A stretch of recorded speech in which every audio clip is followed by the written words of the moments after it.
Student, मैं आप लोगों के सामने फिर से नए चैप्टर के साथ आ गया हूँ। चैप्टर नंबर 3 है यूपी बोर्ड के क्लास 10th के। दिया गया है दो चर वाले रैखिक समीकरण के युग्म। दो चर वाले समीकरण के युग्म होता क्या है, इसके बारे में हम लोग जानकारी प्राप्त करेंगे। तो दो चर वाले, तो आप लोगों के पिछले चैप्टर में बताए होंगे, चर के बारे में बताए होंगे, और रैखिक समीकरण यानी कि रैखिक बहुपद के बारे में बताए होंगे हम। ओके, तो दो चर के समीकरण को अगर कोई समीकरण दे दिया हो तो कैसे पहचानेंगे?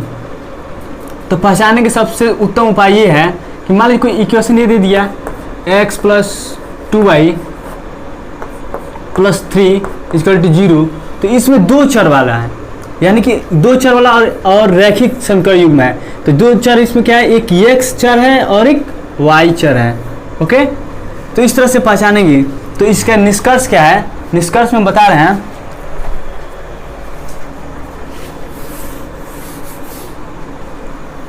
वैसा समीकरण जिसको ax²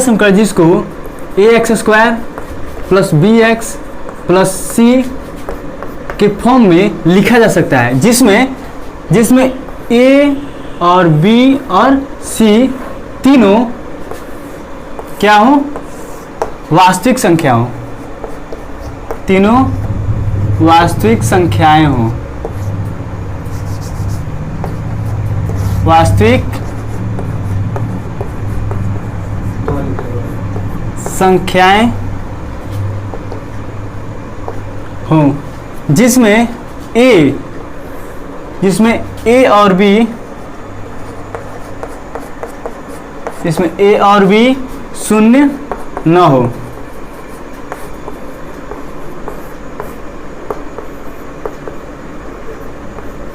जिसमें a और b शून्य नहीं होते हैं।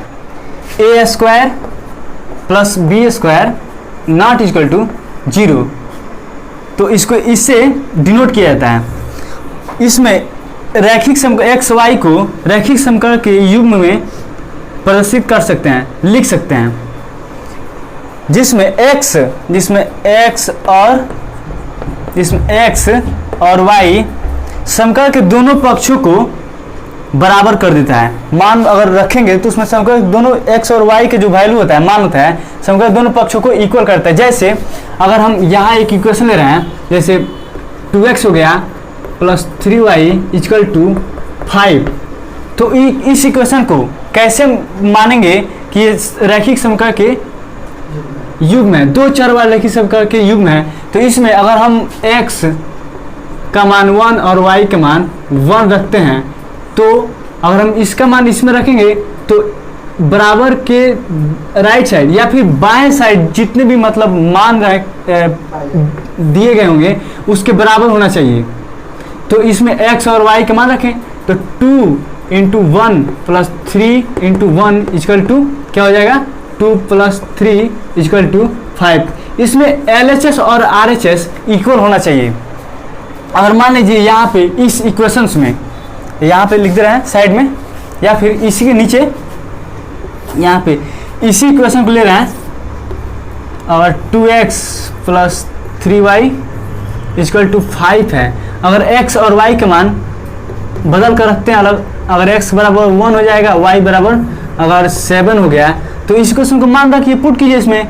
अगर इक्वल आ जा रहा है तो समझिए कि ये इक्वेशन रैखिक समीकरण है। अगर इक्वल नहीं आ रहा तो समझिए दोनों पक्ष LHS और RHS बराबर नहीं आएंगे। तो यहाँ पर रखें 2 × 1 + 3 × 7 = 2 + 21 = 23। ये 23 क्या 5 के बराबर आ रहा है, 5 के बराबर नहीं आ रहा है, इसलिए इस समीकरण को सत्य नहीं मानेंगे, रैखिक समीकरण के युग्म नहीं है। तो हम अगर दो चर वाले x और y, दो चर वाले रैखिक समीकरण का प्रत्येक हल उसको निरूपित करने वाली रेखा के एक बिंदु पर स्थित होता है। ओके, अगर यदि तो और मान लीजिए दो चरों x और y हो, तो ये इसके व्यापक समीकरण a1x plus b1y plus c1 is equal to 0 और a2x b2y plus c2 is equal to 0। ये दोनों समीकरण दो चरों वाले रैखिक समीकरण के इसके प्रत्येक मान को दिए गए रेखा को निरूपित करते हैं। दिए गए कार्तीयक तल में कुछ ऐसी संभावनाएं व्यक्त करती हैं जिसमें से कोई एक संभावना हो सकती हो। जैसे कोई मान लीजिए कोई ग्राफ है, इस पे एक ग्राफ दे रहे हैं, जैसे ये x हो गया और x डैश, ये y और ये y डैश। तो ये कोई भी दो समीकरण या रेखा अगर x अक्ष पर काटती हैं, जैसे कोई ऐसे हो गया और ये यहाँ से क्रॉस कर रही हैं, तो ये रेखा एक ही बिंदु पर प्रतिच्छेद करेंगी, न कि प्रतिच्छेद करेंगी एक बिंदु पर, और फिर से ऐसे भी हो सकती हैं प्रतिच्छेद न करके उसके समानांतर हो सकती हैं, समांतर। या फिर ऐसे ग्राफ हो सकता है कि इसमें एक ही रेखा पे संपाती होती हैं, संपाती, ये संपाती हो गई, संपाती रेखाएं।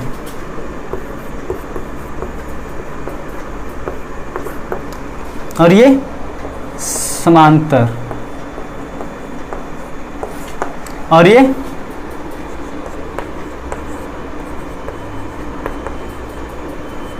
प्रतिच्छेद करती हैं।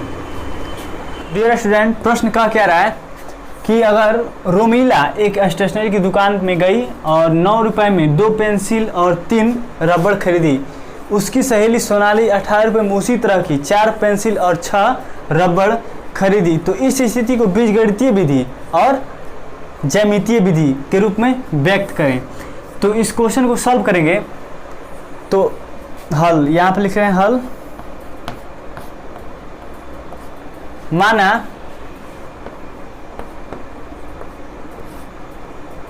माना पेंसिल का मूल्य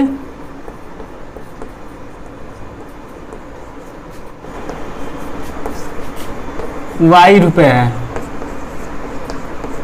तो प्रश्न में क्या कर रहा है, 9 रुपए में 2 पेंसिल और 3 रबड़। तो यहाँ पे लिख सकते हैं बीजगणितीय रूप में, बीजगणितीय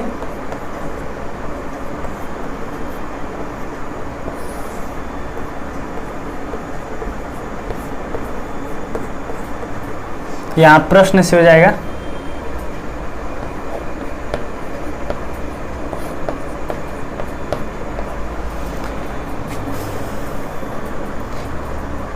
दो पेंसिल का मूल्य 2x प्लस 3 रबड़ 3y इक्वल टू कुल कितना है मूल्य, रुपए कितना है 9 रुपए। तो यहाँ पे 9 रुपए हो जाएगा।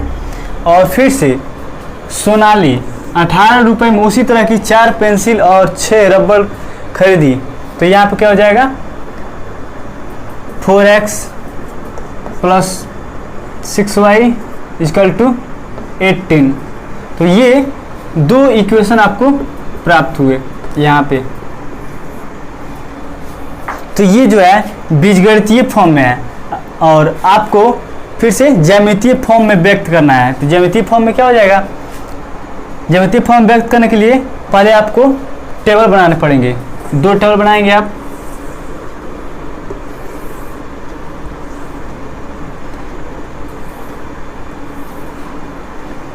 एक x हो जाएगा और एक y इक्वल टू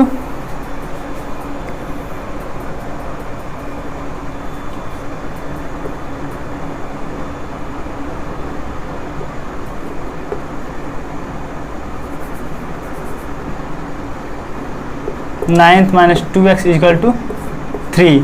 तो यहाँ पे अगर हम जीरो का x का मान 0 रखेंगे तो कितना आएगा, y का मान 3 आएगा।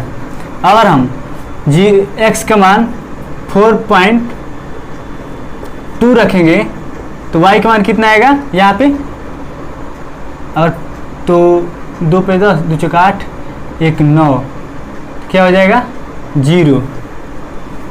ओके, और फिर से एक और टेबल बनाएंगे। ये पहले समीकरण के लिए था, ये दूसरे समीकरण के लिए।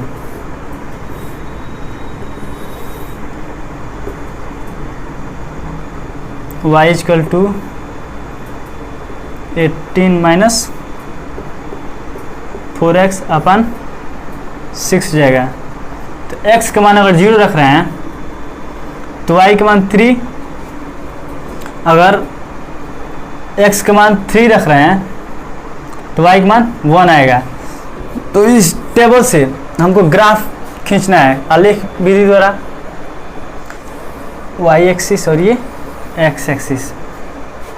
तो यहाँ पे ये मूल बिंदु हो जाएगा, ये y axis, y dash, x dash और ये x। तो x का मान 0, तो यहाँ पे पहले 1 2 3 4 5, 1 2 3 4 5, -1 -2 -3, 1 2 3 4 2 4 हो जाएगा 1 2। तो पहले इक्वेशन में क्या कर रहा है, पहला इक्वेशन क्या है, पहले इक्वेशन के लिए यहाँ पे लिख दे रहे हैं हम 2x plus 3y equal to 9। दूसरे में क्या है 4x plus 6y equal to 18। ये पहला इक्वेशन है, ये दूसरा, पहले के लिए और दूसरे के लिए ये टेबल है।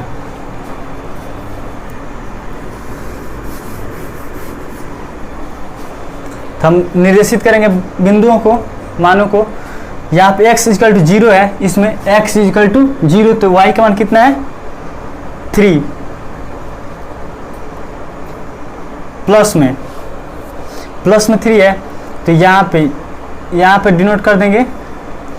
और x का मान 4.5 है, 4.5 का मतलब आधा। यहाँ पे y का मान यहाँ पे 1 और x का मान 3, तो यहाँ पे ऐसे थोड़ा और ऊपर ले रहे हैं, इससे मैचिंग में सही रहेगा। यहाँ पे इसको मिलाएंगे तो एक रेखा प्राप्त होगी।